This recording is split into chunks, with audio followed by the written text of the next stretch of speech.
We've now heard two conversations about passkeys, the importance of phishing resistance. So the goal here today is to get added perspectives on why phishing resistance is more important than ever, and talk about the lay of the land and some of the experiences my distinguished panelists have had. So let's start with introductions. I'll go from closest to me to furthest away. David, tell us about yourself, and how have you seen the market perception and readiness for security keys evolve over the past few years? Sure. So I'm David Trees, VP of Solution Architecture and Integration at Yubico, and I also work with government policies and help people understand how to implement YubiKeys in particular.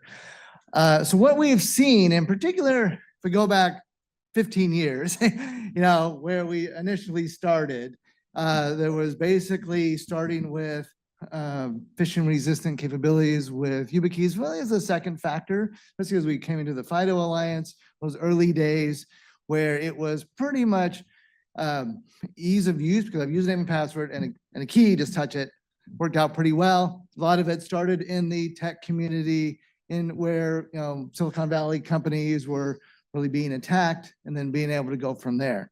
What we've seen as we go into more modern areas with completely getting rid of passwords and using just a passkey on a YubiKey for authentication. Initially, it was your traditional, IT community, but what we're seeing is now going, especially more recently, and especially during COVID times, going not just from your IT people or your high-risk people to everybody, and seeing that being rolled out, like we saw T-Mobile is taking that approach that's saying this is an important thing across the board, because at one level we really don't know who the high-risk person is in a company. Especially with a large company, it is very difficult to say who has what access. Sometimes it's pretty obvious, but a lot of times, what does that intern have access to? What does that new person have access to? And at one level, it's still a little bit hard. So we're seeing more of a wider adoption. And I think also just seeing a combo adoption of passkeys on phones or passkeys on a YubiKey, and where those two marry up, and then the companies can make a choice of what makes sense for them. Thank you. Grant Tasher is our next panelist. Grant, can you introduce yourself? He's from CISA. Good, I'll tell you that much. But then tell us a little bit about CISA's mission and where authentication standards fit in. Yeah, so I'm Grant. It's great to be here again. I've been at this event on and off, I think, over the years. It's always a great pleasure to be here.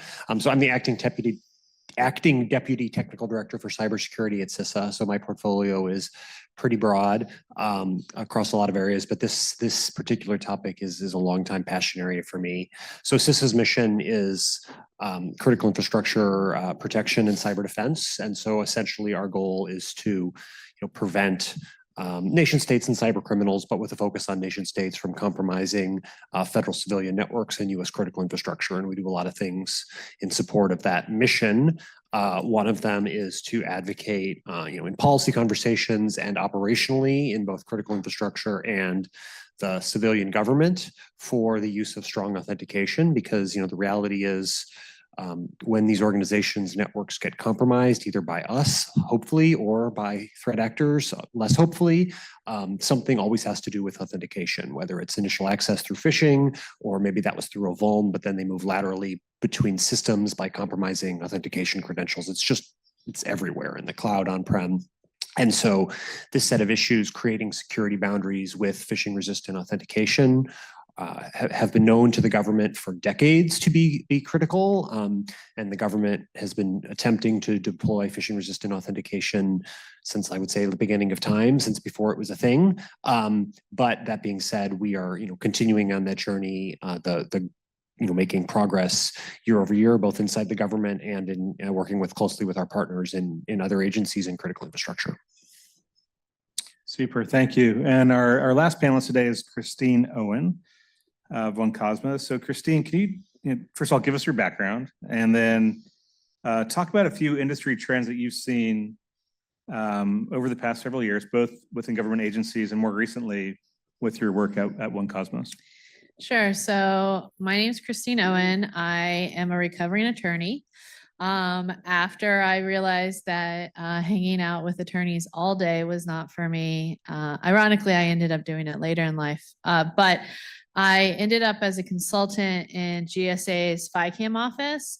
And at the time, we were focused on getting people just to print PIV cards. And then this thing called OPM happened. There was a breach. And then at that time, we started evaluating policies and programs, which came to what NIST 863-3 is and some other things. If Paul was on, he would talk about how he got to write it, which is awesome. And Grant was there too. So it was a lot of fun back in the day. After that, I learned how to be an identity architect, working with state and locals at first responders and then teaching them identity. And then after that, I learned how to deploy enterprise IAM systems for very large federal departments. And in that case, I got back to hanging out with attorneys. So now I actually have a really fun job and I get to go around and talk about identity vetting and passkeys and authentication and also digital identity wallets, because those are all the things that we do at One Cosmos. So the things that I've seen over my decade plus in identity is we've taken the focus away from a couple of things. One is we've started consolidating IDPs to a central SSO, which I think is really good because it actually makes usability a lot easier. And right now, what we're seeing, especially in the enterprise commercial space, is we're seeing a lot of people focus on passwordless, which really is a code word for passkeys, but they don't understand it and they want to use the term passwordless. So we kind of go with the flow on that one. But really what they're looking for is a strong credential, so a phishing-resistant credential, a passkey, that also has really good usability behind it so that the end user doesn't have to work too hard to be able to get into their applications, which is also a passkey. So what's really cool is that passkeys are really hitting a lot of the requirements that we're seeing in the commercial space, but there are also a lot of the requirements in the federal space, not just for federal employees and contractors who won't need to get to mission critical items really quickly, but also to citizens who don't want to have to remember their passwords that are scattered all over the federal agencies. Okay, so this, and then Paul Grassi's not here. He's the fourth panelist, so no one's going to speak on behalf of Paul. But let's start with CISA. You know, so much cyber and identity work has come out of CISA and other agencies over the past several years, and we'll touch on some of these aspects during the panel discussion today. But let's start with protecting critical infrastructure. Grant, I mean, can you start by outlining some of the initiatives that CISA has taken or driven? You know, how have those been received by private industry, and you know, what type of companies are we talking about? Yeah, sure. So, you know, CISA's purview is, you know, to provide sort of informative guidance and technical assistance to and information sharing to critical infrastructure organizations, and then also to federal agencies, although we have some stronger authorities in the case of federal agencies. And in all of these cases, we're really trying to drive a message that phishing-resistant authentication is critical.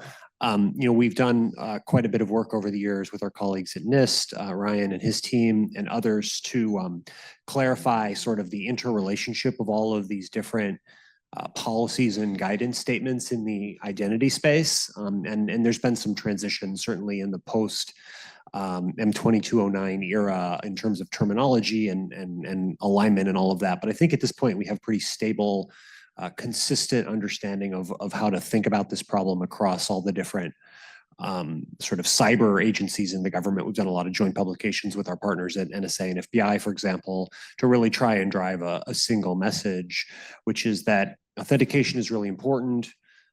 There's a progressive grade of strengths of authentication. And phishing-resistant authentication is at the top, and certainly for the kinds of threats that critical infrastructure organizations and most civilian federal agencies deal with, where the main threat is, threat actors who are operating remotely, accessing systems that are available on the internet. Phishing resistance is really the target property that you want to go for first and foremost. And then in some cases, when you need to get after other threats, targeting higher elements of your supply chain, then you want to get into other properties. And so we think we have really driven a message on that, both in terms of our public messaging, in terms of, in the government, for example, emphasizing that, hey, this really isn't binary. This isn't either you go all in and do AAL3 PIV cards, and if you don't do that, then your only option is to have a password. It's really clarifying, there's a set of security properties that you want. Your PIV card is great. It satisfies a lot of them. If you can get that working with SSO, that's a great answer. But in some cases, for all sorts of operational constraints, there are other tools that make sense, whether it's physical hardware tokens like YubiKeys, and we put out a blog post about USDA having some operational constraints for which that made sense. There's other scenarios where, a soft device like a cell phone, a syncable authenticator, is the right answer. And we want people to think about this seriously and get to the set of properties that they want. And so we do work both bilaterally, individually with agencies. Okay, let's come in, let's talk through your specific scenario, but also putting out guidance that just reemphasizes that message when we're doing assessments, things like that, trying to make sure that we're being as clear as we can on the outcome that we're trying to achieve. The same is true on the critical infrastructure side, again, emphasizing, the importance of that. Honestly, there are a lot of interrelated issues in different sectors. Some sectors are regulated, some sectors aren't regulated. Some sectors have more money to invest in cybersecurity writ large than others. Some sectors are tied to technology, frankly, that makes it difficult to deploy the kinds of authentication that we need. There's a lot of overlapping constraints, which, working with our agency partners, we need to be sensitive to, but essentially making sure that people understand that fundamentally these authentication technologies are at the center of most incidents in some way or another, and that by making this more difficult, you can raise the cost, which in some cases just prices out certain actors entirely, which is great. In other cases, it just makes operational objectives more expensive, which is also good. It's not a silver bullet, but it does change the economics, and that is certainly a good thing. So, we've put out a lot of things over the years to drive towards this message, but really trying to, working together with both our industry and government partners, advance that general narrative that this issue is important, and phishing-resistant authentication should be the goal for many, if not most, of these organizations. So I imagine most of these organizations understand the threat, and I guess the question then is, how do I implement? Yeah, look, I think there's a spectrum. Different organizations are in different places in terms of their maturity and understanding of this level of nuance. There's a lot of players in the cyber ecosystem sending messages to different organizations. They're not necessarily everyone speaking from the playbook. What we're trying to do is make sure that the US government is speaking with a coordinated message on both the nature of the threat, the importance of these technologies, and then also, trying to drive towards making it as simple to implement as possible. So we've done quite a bit of work with the vendor community on that, on specific details of, well, can you do this? Why not? Can you do that? Then in many meetings, put out joint publications, for example, with our partners at NSA, targeted at the vendor community on gaps that we perceive in the ecosystem in this space and things to do. I see, many vendor folks that we work with in the room here. So trying to advance that narrative there, as well as with the organizations that ultimately need to deploy the technology. So we have two vendor folks here on the panel. So David, I'd be curious to get your take on this. When obviously security keys are a go-to, in regulated industry. How have you seen these be implemented? Do you have any anecdotes to share? Absolutely. So, there's a number of places. Talking about critical infrastructure, usually there's a combination of old technology, new technology. So depending on where you're going, really dictates the phishing resistant solutions that are possible. I mean, traditional PKI type credential or certificates, on your smart card are definitely quite available when you're talking a manufacturing facility. We are seeing FIDO implementations and passkey implementations starting to go into that space, but a lot of it when it's isolated, when it's not really connected to the internet, those solutions are usually going on some of the domain-based solutions. At the same time as with what Andrew showed earlier is pretty much there's a fairly mature market now for passkey implementation. So but in reality, for this to all work, you got browsers that have to do the right thing and operating systems to do the right thing and websites as well. But fortunately, for the most part, that has been worked through. So a lot of it now goes to, you have pretty clear possibilities to implement. And actually, there's a later question, but sometimes people will call us and say, we have a breach. We need YubiKeys like right now. And a lot of it's like, how fast does it happen? Well, it depends on what they're doing. They're just going straight up to the web. It's pretty straightforward. It's like just delivery, and you can do a sort of manually, each individual can set that up, or your administrator can do it as well. So we have seen the ability to go from attack to protection to be a lot shorter than it used to be. It is interesting how many post-breach reports, the disclosure, oftentimes it's like, and now we've moved to security keys. And so one of our goals is to see people actually move to security keys in advance of that, so they don't have to have that disclosure report. Exactly, it's a lot less expensive. Yeah, it's a lot less expensive, less reputational cost as well. Hey, Christine, so what are you? Speaking a little bit broader, have you seen kind of CISA or related guidance actually drive better practices and drive implementations in private industry? So I'm going to give an example of actually a DEA regulation because I love my attorneys, even though they're law enforcement.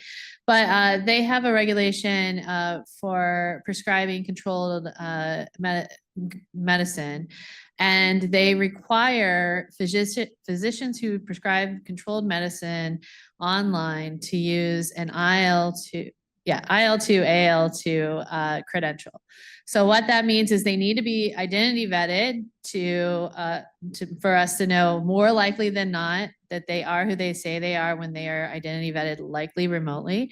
And then secondly, we need to know that we need to bind that identity vetting to the credential, and then we need to have that credential to be a pretty strong credential, preferably phishing resistant.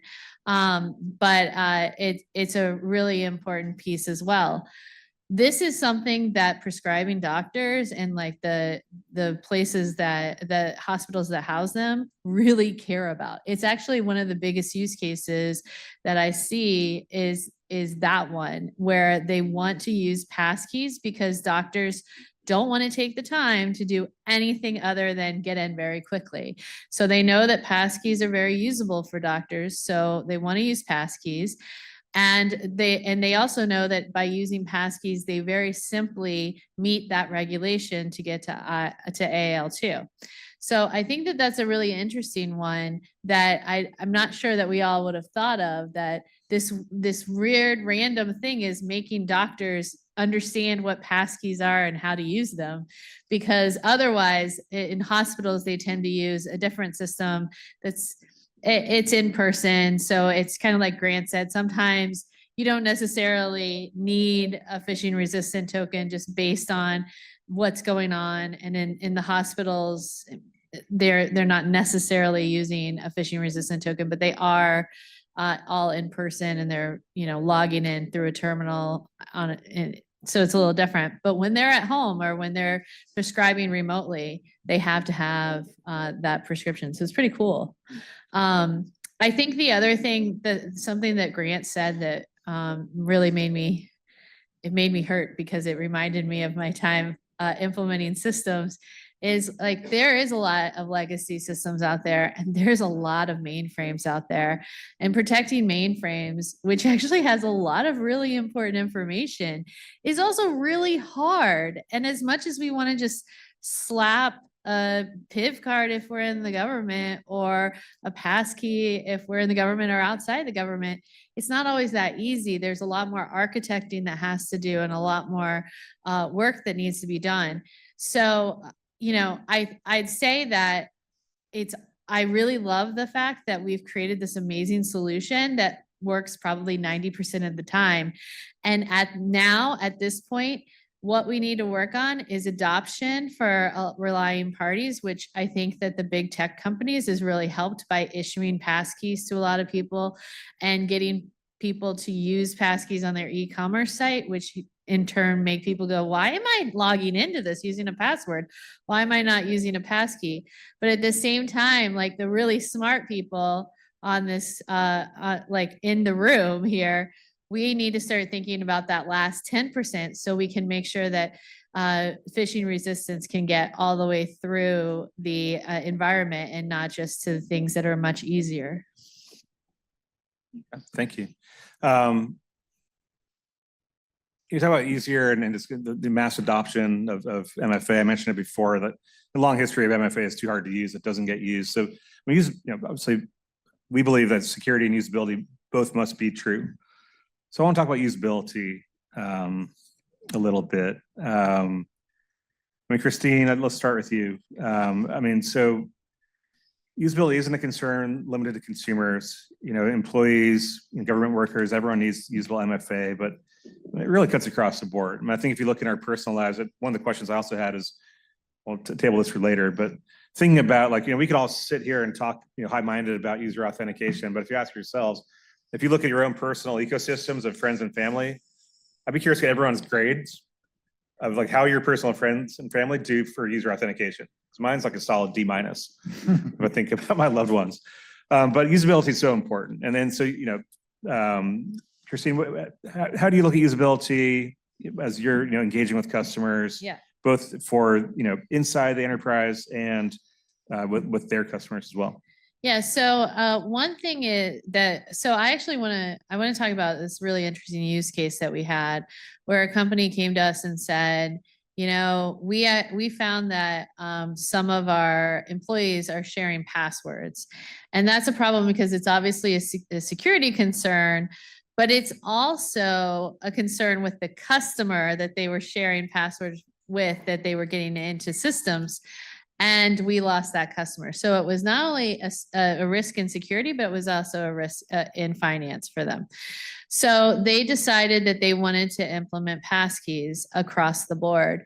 And they were very adamant on this. They didn't want to allow sharing, but the types of people, the types of their employees, it couldn't be, it needed to be a lot easier, and it needed to be easy to use because they didn't really want to deal with a lot of complaining once they started rolling this out, right? Because quite frankly, the hardest part of a transition is all of the whining that occurs after the fact.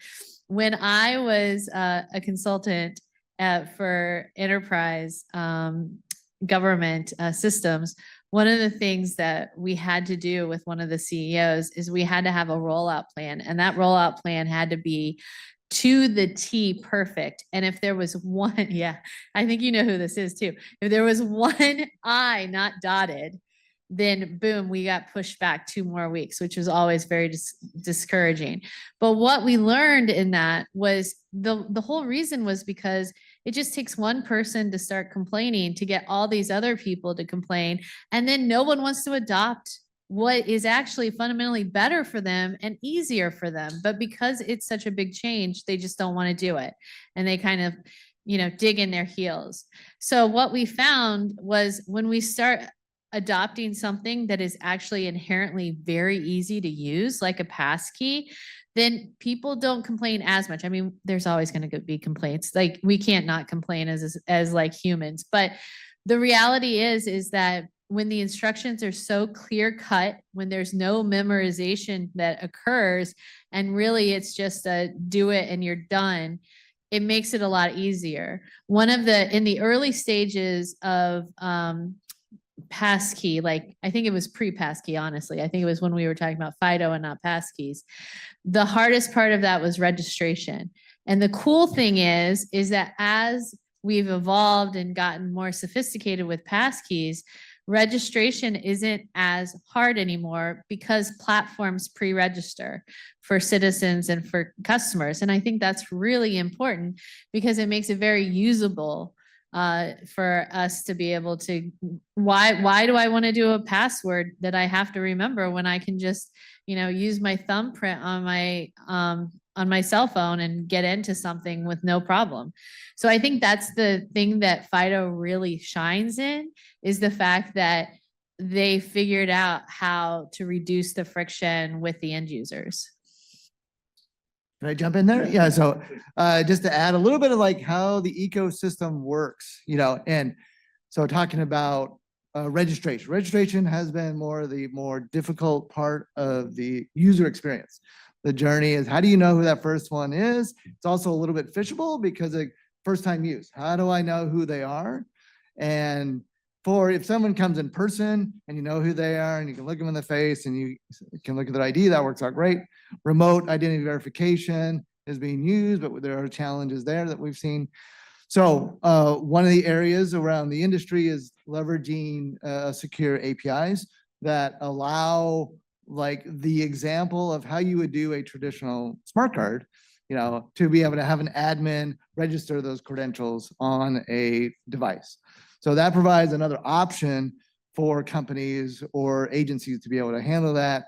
Or like us, we also do it like sort of an outsource model where we can do it for you and register out.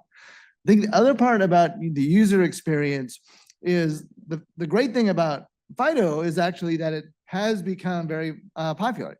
So, which is great.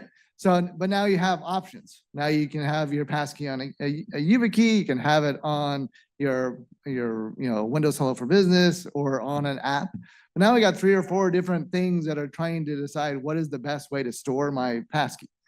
So this adds confusion. But the FIDO Alliance has been working, especially with the ecosystem, to provide better ways for whatever the company wants to do and the individuals. So making it a little bit that flow a lot easier with what we call user hints as they get rolled out to be able to make that easier. And one of the beauties about FIDO is all these key players come together, which traditionally they fight and they're competing against each other, but this is bigger and more important across the board. So we can't like just cause problems for the users. One, where they'll just bail out of the process, or they might be securing themselves in a way they didn't expect. But then they like come back and say, well, where is my passkey? I don't have it anymore. Where'd it go? So this is actually, and thanks for raising this, David. So something I didn't talk about before is usability and what we've done on our side to help address that. So, and we realized this is an issue with our first implementations of WebAuth before passkeys, with WebAuth then getting people to optimize like a device using a platform authenticator to register a FIDO credential. And so we now have had, I think, 4 annual releases of our UX guidelines, which give relying parties instructions on how to introduce this most successfully to your customers. And this has been dialed up a notch with something we launched this year called Passkey Central, with which Yubico helped back and fund, which is really a comprehensive site for anyone looking to get started on passkeys, telling them why, but also how. And how to overcome internal hurdles, but how to roll this out most effectively to customers contemplating the entire life cycle. And I agree with you. It's important for this to be an industry resource based on broad best practices to help people be successful. Yeah, I just like to add, what you see today isn't what you'll see in like 2 or 3 years. I mean, it continues to progress to where it will be just in the background. Yes. Grant, I'm curious. How does usability factor into CISA's perspective on FIDO and kind of your passkey related guidance? Yeah, sure. I mean, so we think it's a critical element to make these technologies as usable as they possibly can be. We understand that many organizations view cyber as a cost sink because it is if you don't get breached, does it matter, is the perspective that they take. Potentially. And I think that, usability is critical, right? If you can have a technology that's easier to use and reduces, for example, help center costs or, password reset or OTP SMS costs or other sorts of things, that's a compelling argument to an organization that is, resource constrained in order to drive adoption. So we're very much of the belief that, the usability of these technologies is important, and we want to advocate for technologies that hit that ability to be both usable and secure. Sometimes there's a true trade-off between the two, but often you can, if you apply that sort of next level of thought, you can find a technology or a technology mix that is able to do both. And that's, I think, this FIDO passkeys is a great example of that. Thanks, Grant. So sticking with you, Grant, what is SCUBA? Can you talk to us about SCUBA? What is it, and what should people be aware of? Sure. Yeah. So this is a project, the Secure Cloud baselines that we created after the SolarWinds incident in an effort to essentially standardize more the way that civilian executive agencies configure critical technology products. So we started by focusing on the business application space and developed security configuration baselines for major vendors in that space that are quite prescriptive in terms of how we recommend, based on our evaluation of threats, working in consult with the CIO Council and other elements of the U.S. government. How do you configure these products in a way that is in line with federal policy, like the NIST RMF 853 type stuff, relevant OMB memos, CISA directives, things like that, but is also very threat informed. And one of the things in there is, of course, you should implement phishing-resistant authentication in these products. And here's some very particular considerations about how to do that interact with specific details of those companies' identity architectures. Not every company in that space has the same identity system, technologies. They all have nuances, and we try and get into some of that. Excuse me.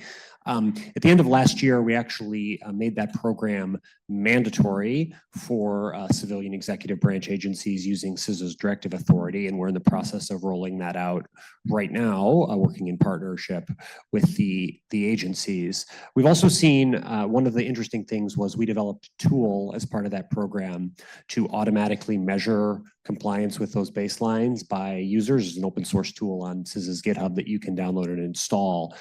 And that's helpful to the organizations to know, have I configured this all correctly? It's helpful to us. It gives us clear data on organizational posture for agencies that are inside of our authorities. But we've also seen a great deal of adoption of this just in the broader critical infrastructure community. MSPs, for example, picking it up.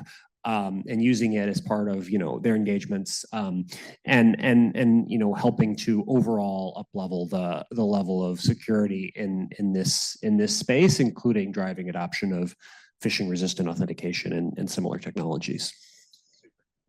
Thank you. So I'm going to see if there's a question from the floor. We have short on time, so back there. No, no, right behind you. Two questions. Let's try. Was there someone? Oh, right, your neighbor. Oh, no. I would ask a very basic. Maybe you guys can collaborate. So I'll ask a basic question because I'm the person that's Googling what's a passkey coming here. But I'm having trouble understanding, like in the example, David, that you presented where, hey, show me your ID, when we just heard a story where someone came in with the driver's license with the customer's name.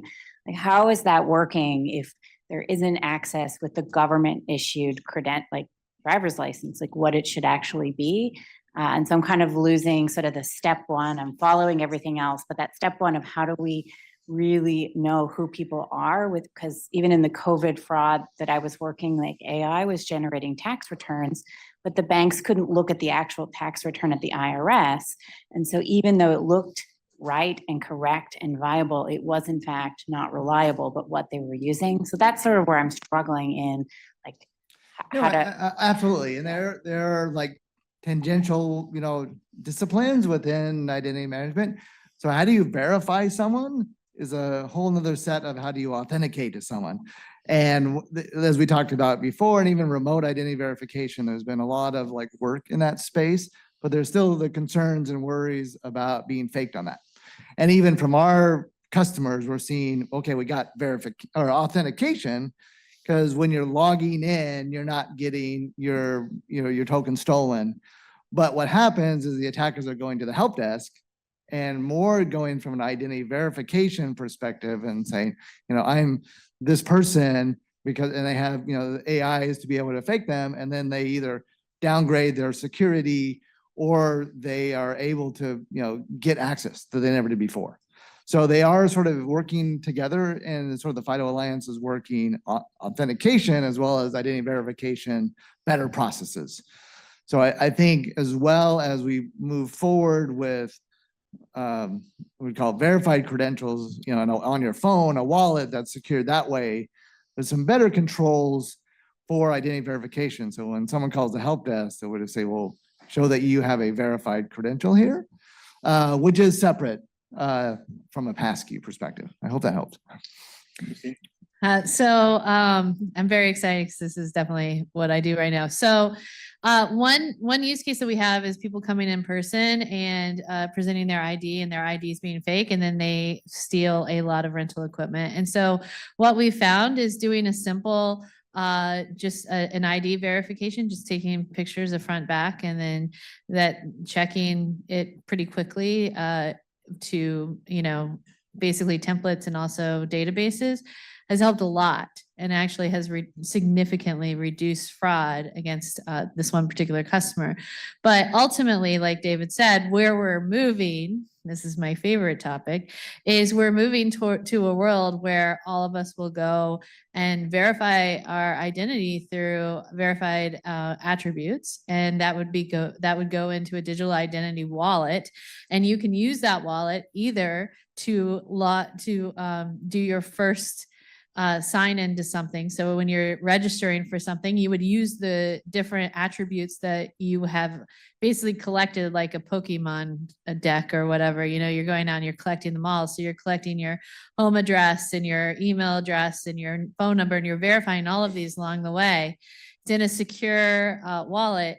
You then can do, you can go and you can, enroll once, and then you get your passkey, which can be an amazing thing to have. And then that passkey is backed by an actual verified identity. And then after that, if you need to go to the help desk because you lost your passkey or you lost your security token, then you can go and you can say, oh, here, let me connect with you and give you some of my verified identities. This is future state, guys, but this is where we're going. And that will be able to validate that you are who you say you are. It can be through simple yes, no responses. And then boom, I get, mailed to my house exactly what I need so I can get back in, or I get a passkey sent to my phone, or whatever, or an ability to register for a passkey, or whatever it is that I need. That, I think, is where we're going, because we are becoming so digitally and inherently digital in this world that you can never trust who's behind that device. So we have to create essentially trust through verified credentials. Thank you, David. Super. So look, that actually brings us to time. We're at time. So Yeah. do you each have a parting thought for the audience? I'll start with Christine and come back this way. I just had it. I'm done. Yeah, I mean, I would just say, I've been to this event a number of times over the course of its life, and I think every year the conversation evolves a little bit further. I think this year it's really exciting to hear, lots of different perspectives that are sort of lining up behind that same line that, hey, like maybe we actually have the tools now to really solve some of these problems at a more fundamental level. And it's really about, adoption, implementation, in some cases policy changes. There's technical issues, don't get me wrong, lurking beneath the surface here. But I remain optimistic that this is a solvable problem, and that we can fundamentally change the cost of cyber attacks through the technologies that we're talking about here, not just in the cybercrime arena, but also in other domains. And we just got to keep pushing. So I'm glad everyone is. Super. Thank you, David. Yes, I would totally agree that we're seeing a lot of momentum here with phishing resistant, but I think with this audience in particular is don't let that momentum stop, in the sense of there are still policy areas where people will, like, the policies don't quite align, and people are like, well, this says this and this says this, so I'm not going to do anything or the funds aren't there. we've seen a significant amount of just uptick, especially more in the state and local areas because funds were available. And it was sort of a greenfield because a lot of them didn't have, paper CAC cards. So this is like critical and like sort of continuing to be attacked. So keep the foot on the pedal. All right. Well, thank you all so much. And thank you guys. I think Jeremy. Thank you.